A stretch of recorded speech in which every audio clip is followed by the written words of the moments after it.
Greetings from Dr. Eileen O'Connor, and I'm going to show you once you're into a Mozilla Hubs room, and I'm left clicking and dragging to kind of move the room around, some of the features you might have. Now it depends on what the particular developer set up.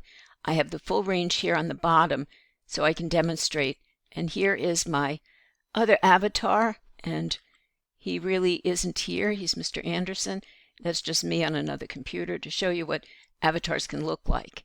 And in my earlier video, I showed you ways that you can modify your avatar. So right now, we're going to look at possible features that are available. One of them is share. And I can share my screen. Again, if it's enabled, and you'll see all my screens right here, I could share the entire screen. I could share a window, and I'm going to cancel out of that, but you can have people talking about what's on their computer. I can also share my camera. Now, I'm not sure if I'm going to have a conflict with this because I'm taping, but let's see if I can show this here. And it may or may not be possible, but if you have this feature enabled, you'll be able to see yourself. Now, it's either taking a while to go or there's a conflict because I'm already using the camera, but it will show what's on your webcam. And let me just close that out. Okay, the other pretty universal feature that's left on is the chat. Okay, when I click that, I'm given the option of having a chat window.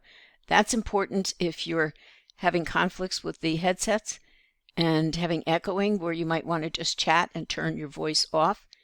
And another fun and easy feature is React. Generally, this is left on. This is where you can show whether you approve of something. You can show, whether you are saddened by it, so you can play with those features. And the one, though, let me turn this off, that gives you the most options, and this is where you'll see the variation, is place.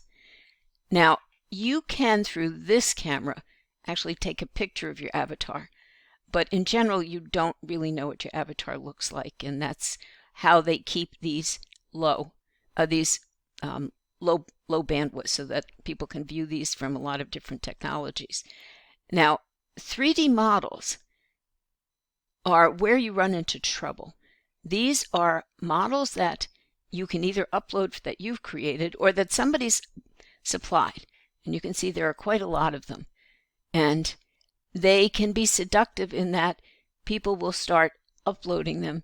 If they upload too many of them, and if they're too big in terms of the amount of bandwidth they take up, they really will not allow people to get a lot of functions going on in their chat room because they take up too much space. So in general, most developers don't let people upload 3D images because they take up too much space. So that might be available to you, but probably not, and use it judiciously. You can get more playing around with your avatars. You can actually change the scene, which again can become problematic. The scene around you was selected by the developer. If you change it, there can be other complications. So most likely these will be turned off. There is a neat pen feature that allows you to draw in the space. And so sometimes developers leave that on. And I'm going to walk around a little bit to show you too that depending on the room, you may be able to go to other rooms as well. And let me see if I can turn my pen off. Let me turn my pen off because it's getting annoying.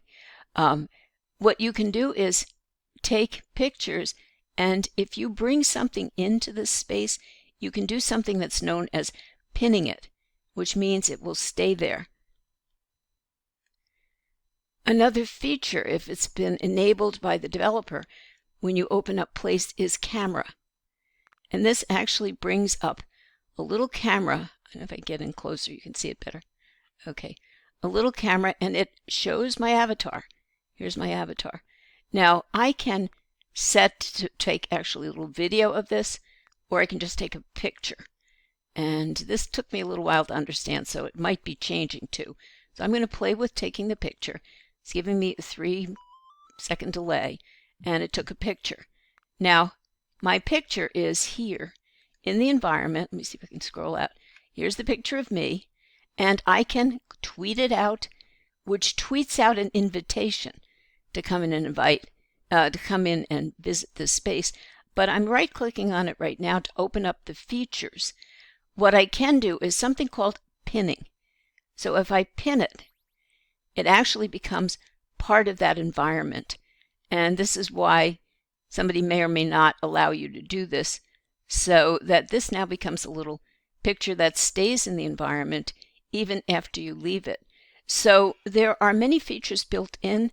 They are actually under change because Mozilla is very actively working with this environment. But the features available to you will be what has been determined by the developer. And I will close with just showing you that a developer can even put in links that allow you to visit another room. So we'll end by visiting another room that I linked into this one. And let's just join that room to show you that there are ways that you can go to multiple locations, even though any one location will not have a lot of stuff in it. So anyway, thank you. I'm Dr. Eileen O'Connor, and I wish you some happy traveling with Mozilla.